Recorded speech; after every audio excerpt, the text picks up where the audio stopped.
Hi guys! So for today's video, mag-unboxing tayo kasi kagabi may binigay na gift sa akin yung mga stuff ko. And sabi nila, kailangan ko daw muna magpakulo ng water bago ko i-open. So, syempre masunurin tayo. Nagpakulo na ako ng water. And then ngayon, i-unbox na natin to. So, napaka-effort ng paper bag nila. Diyos ko. This is from Jane R. and Leah. So, thank you so much. Sabi nila, kinakabahan daw sila kasi baka hindi ko daw magustuhan. But, I really appreciate it from the bottom of my heart, syempre. Tingnan nyo naman yung sinulat. To perfect, never nagkamali, famous Disney princess, Madam Shine. Ayan. So, ngayon, i-unbox na natin. Thank you guys. I really appreciate it. Hindi ko alam anong meron.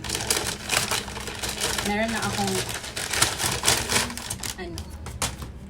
naiisip kung ano to. Kasi bakit ba mag-iinit ng water? Ay nako. Ang hirap pagbuksan. Nagbibigay na lang ng regalo. Pinapahirapan pa ako. Charot.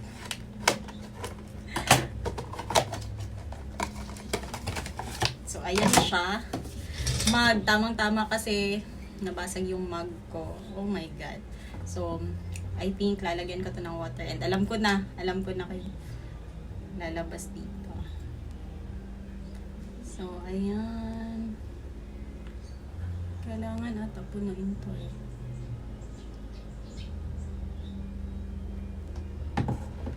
Look.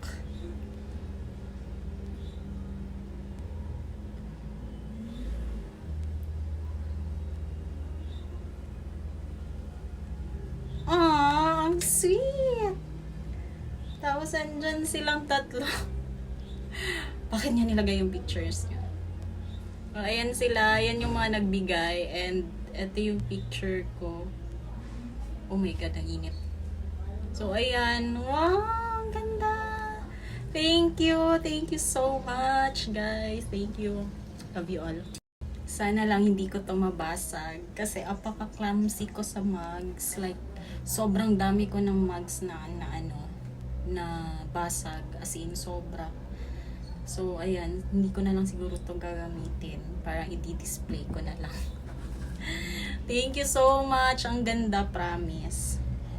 Gusto ko yung mga ganitong gifts. Yung may sentimental value. Ganun. Kasi ang ganda. Alam mo yun, may picture mo. Tapos, basta. Thank you guys.